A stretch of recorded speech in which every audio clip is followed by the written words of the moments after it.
अस्सलामुअलैकुम एवरीवन, मेरा नाम हसन मैं पुलिस वाला है और मैं स्कूल प्लस वन हूँ। तो आज आपको मैं हसन एक्सप्रेस वाला इसलिए बता रहा हूँ क्योंकि और बोला भी बहुत अच्छा था, लेकिन रियल मुझे ज़्यादा अच्छा लगा, तो इसलिए हम इसका चेंज कर लिया है। तो आज भी हम कॉलेज में आज से बात करने जा रहे हैं।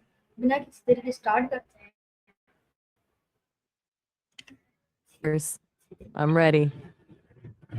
Hey, what's up? How are you? Assalamu alaikum. Alaikum assalam. I'm doing great. You mentioned you wanted to tell me about your name. I'm ready when you are.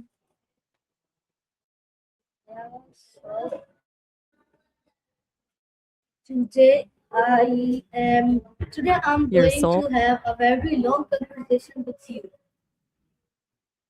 because I have a 40 questions I for you. love the sound. 40. Yes. That's a serious commitment. I'm ready if you are. Okay. Hit me with the first one. My first one is and give I'm locked in. give a answer. Give a long answer. Give a long answer. Okay.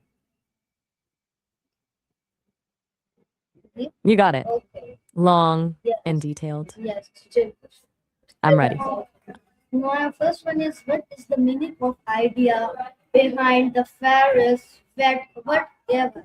Whatever. I'm trying to keep up. Was that various vet or something else? I want to make sure I've got the right thing before I dive into a long answer.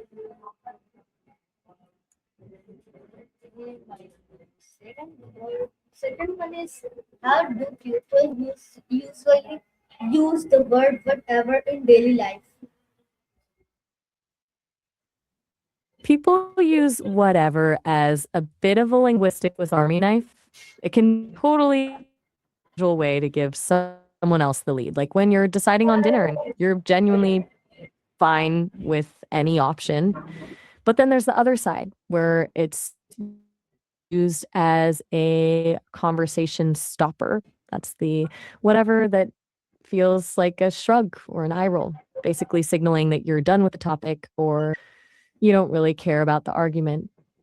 It all comes down to the tone. It can be the difference between being easygoing and being completely dismissive. Since you're on question 2, what's the third one? Third one is, why can whatever sometimes sound rude or dis or dispress sorry disrespect disrespect. Oh, it absolutely can. When it's used to shut someone down, it's basically the verbal version of walking away while someone is still talking. It feels dismissive because it tells the other person that their point isn't even worth the effort of a real response. It's a total mood killer in a serious conversation. Okay, so my fourth question one is, how does tone of voice change the meaning of whatever? Tone is everything with whatever. If you say it with a light, breezy tone and a smile, it's just, I'm flexible. You choose. But if you drop your pitch and drag the word out, that what ear, it becomes an instant eye roll. It's basically the difference between being a team player and telling someone they're talking to a brick wall. One is a gesture of trust and the other is a total shutdown. Okay, my fifth one is, what emotions are often connected with saying whatever?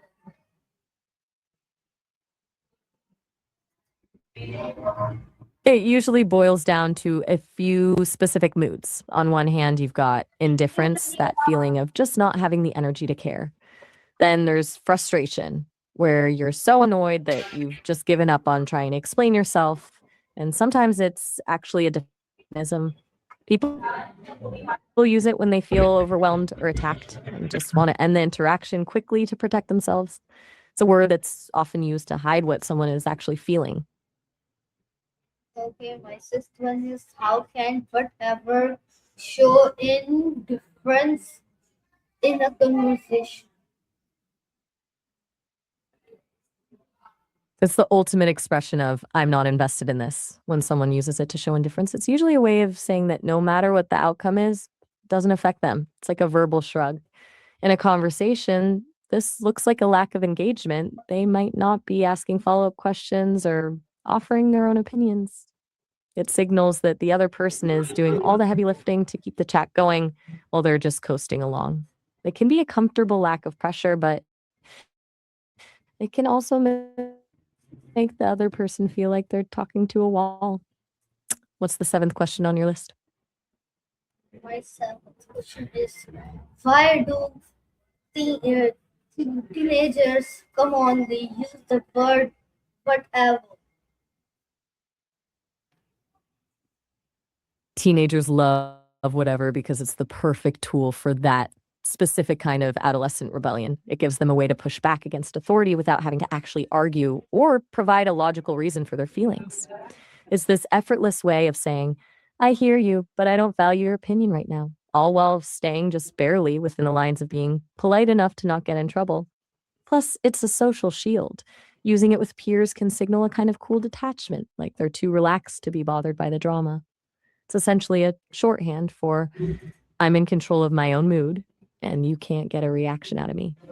What's number 8? Number 8 is, can whatever ever be used in a positive or funny way? Explain. Actually, it can. It can be a great tool for comedy, especially when you're leaning into the irony of it. Like if you're jokingly pretending to be a dramatic teenager or playing along with a bit where you both know the other person is overthinking something. In those cases, whatever isn't a shutdown, it's a punchline. It's a way of saying, let's just stop stressing about this and laugh at how ridiculous it is. Turns a potentially tense moment into a shared joke. Ready for number 9? Yes, I'm ready. You are ready? You are ready? Always. I'm locked in. What's the So I 9th am one? ready. Ready as I'll ever be. Let's Okay, my Rogue. What's the story there? ninth question is, how does body language affect the meaning of whatever?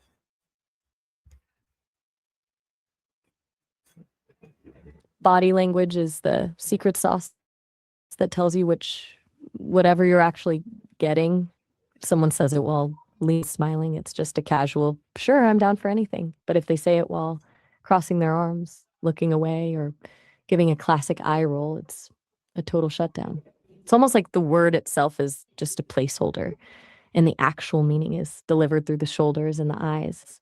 Without the right body language, whatever can be a complete mystery, but with it, it's a loud and clear signal of exactly where they stand. That's question 9. What's the final one in this first set of 10? Yes, 10. Okay, my 10th question is, why might I'm ready. What's someone say whatever during an agreement? Sorry, argument. People usually say whatever during an argument because they've hit a wall. It's often a way to surrender without actually agreeing, or a signal that they're just too exhausted to keep fighting. Instead of finding a resolution, they just throw up a white flag of indifference to end the conflict as quickly as possible. It can be a way to protect themselves from getting more upset, or it can be a power move to make the other person feel like their argument isn't even worth the effort. That's a wrap on the first 10. Do you want to take a break, or are you diving straight into the next set? Diving to the next. Okay. I love the momentum. Give me number 11. Yes. I'm listening. How can the word I'm all ears. whatever Go ahead. hurt another person's feelings? It can definitely sting. When whatever is used to dismiss someone, it's like telling them their thoughts and feelings are invisible.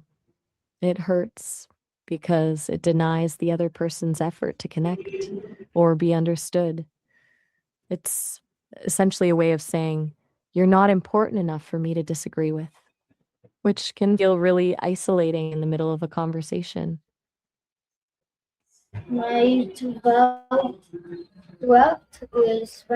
question. My 12th one is, what is the difference between being calm and being indifferent?